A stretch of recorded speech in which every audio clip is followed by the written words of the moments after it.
আজকের পর্বে আমরা যে বিষয়টি বলতে চাই, না জানার দরুন অতীতে যারা অর্থ ছাড়া কোরআন পড়েছে এবং বর্তমানে পড়ছে তাদের অবস্থাও করণীয়।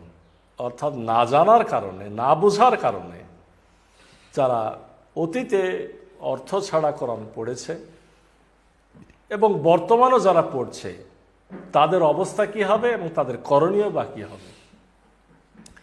ইসলামে না জানার কারণে কোনো আমল পালন না করলে বা কোনো আমলের বিরুদ্ধ কাজ করলে প্রত্যক্ষভাবে অর্থাৎ ডাইরেক্টলি গুনাহ না হলেও পরোক্ষভাবে ইনডাইরেক্টলি গুনাহ হয়।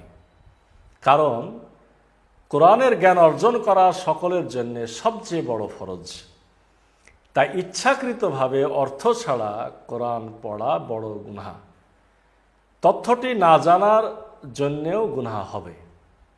তাই যে ব্যক্তিরা তথ্যটি না জানার জন্য অতীতে অর্থ ছাড়া বা না বুঝে কোরআন তেলাওয়াত করেছেন তাদের করণীয় কি হবে?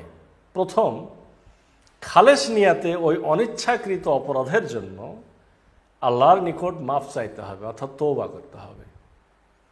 দ্বিতীয় হলো, জীবনের বাকি সময় অর্থ ছাড়া কোরআনের একটা আয়াতও না পড়া।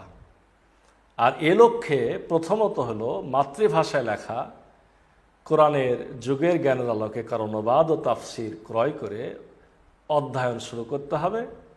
দ্বিতীয় হলো কোরআন পড়ে সরাসরি বুঝতে পারার যোগ্যতা অর্জন করার লক্ষ্যে কোরআনিক অ্যারাবিক গ্রামার শিক্ষা শুরু করতে হবে।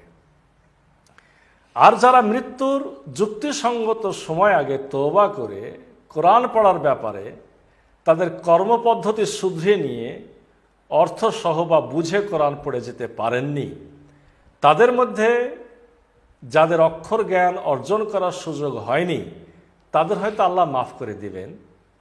আর যারা শিক্ষিত ছিলেন এবং শতভাগ কমন সেন্স বিরুদ্ধ বলে অন্য কোনো বই অর্থ ছাড়া পড়েননি, তাদেরকে আল্লাহর মাফ না করারই কথা। তাদের জন্য আমাদেরকে দোয়া করতে হবে।